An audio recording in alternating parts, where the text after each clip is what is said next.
আসসালামু আলাইকুম। ইজি রান্নাঘরের পক্ষ থেকে সকলকে স্বাগতম। আজকে আমরা নিয়ে এসেছি একটি নতুন রেসিপি, চিড়ার পাকোড়া।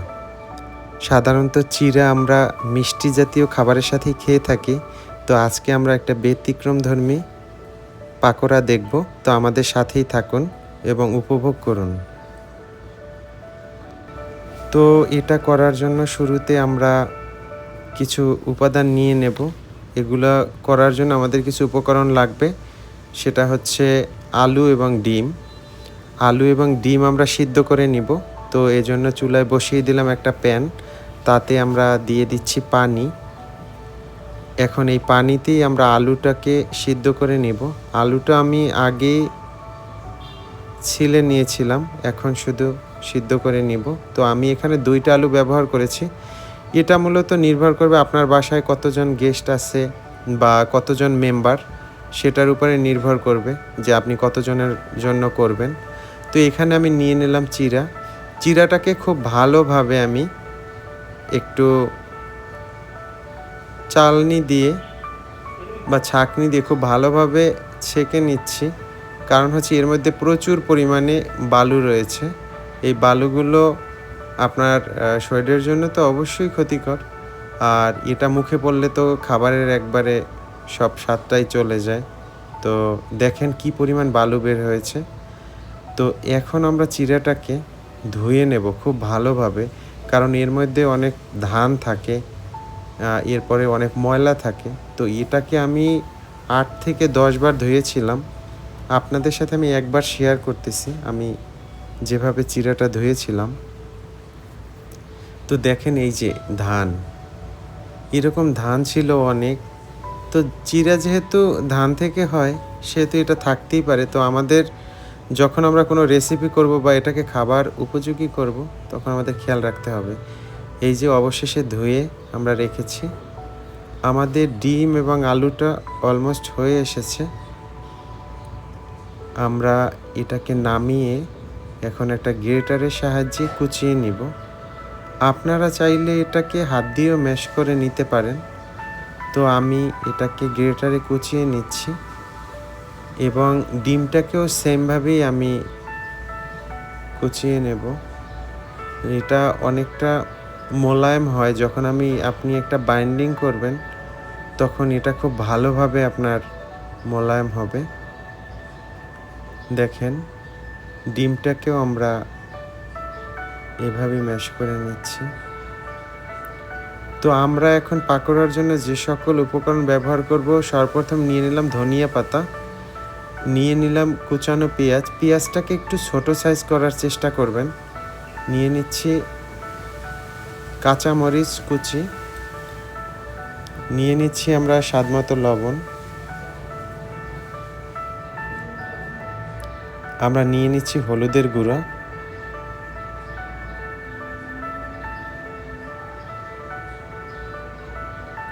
আমরা নিয়ে নিচ্ছি মরিচের গুঁড়া,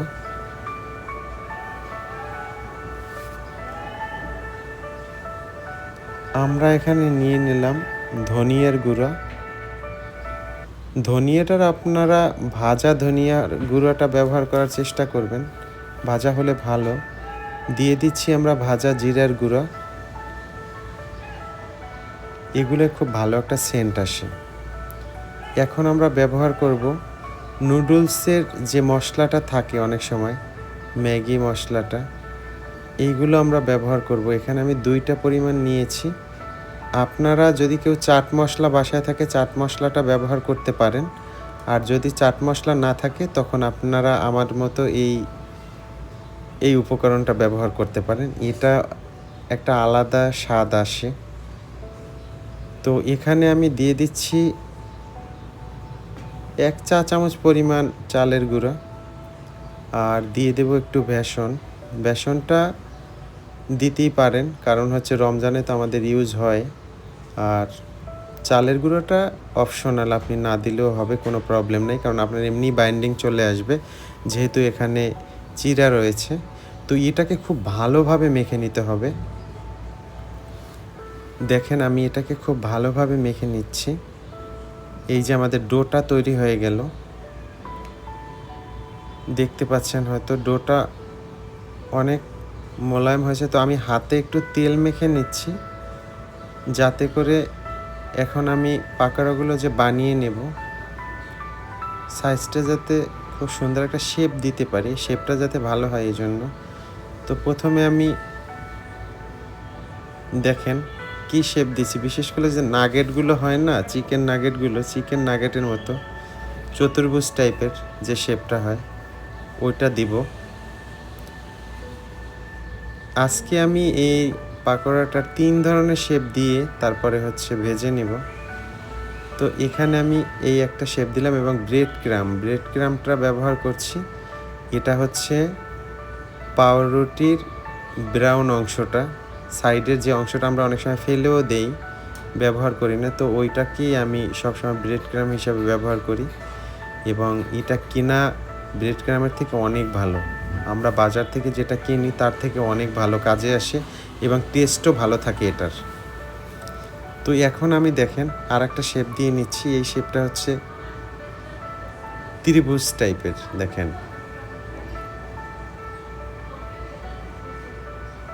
এই যে দেখেন আমি আরও বানিয়ে নিচ্ছি। এটাকে হাত দিয়েই আপনারা বিভিন্ন শেপের বানিয়ে নিতে পারবেন।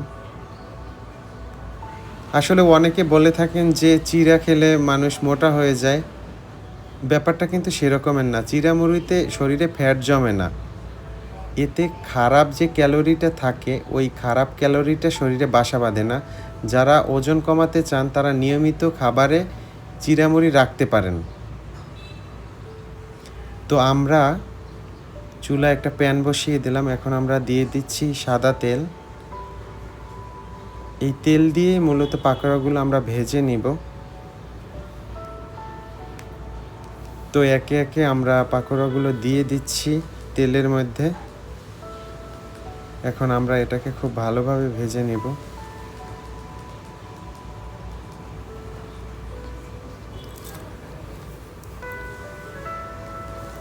দেখেন এই যে আমাদের সব পাকোড়াগুলো দেয়া হয়ে গেল।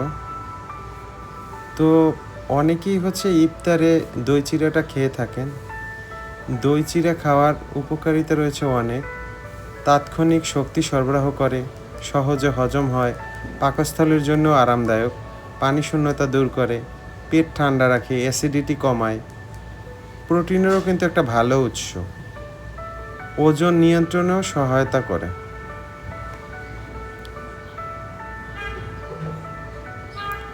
দেখেন এগুলোকে আমি তুলে নিচ্ছি।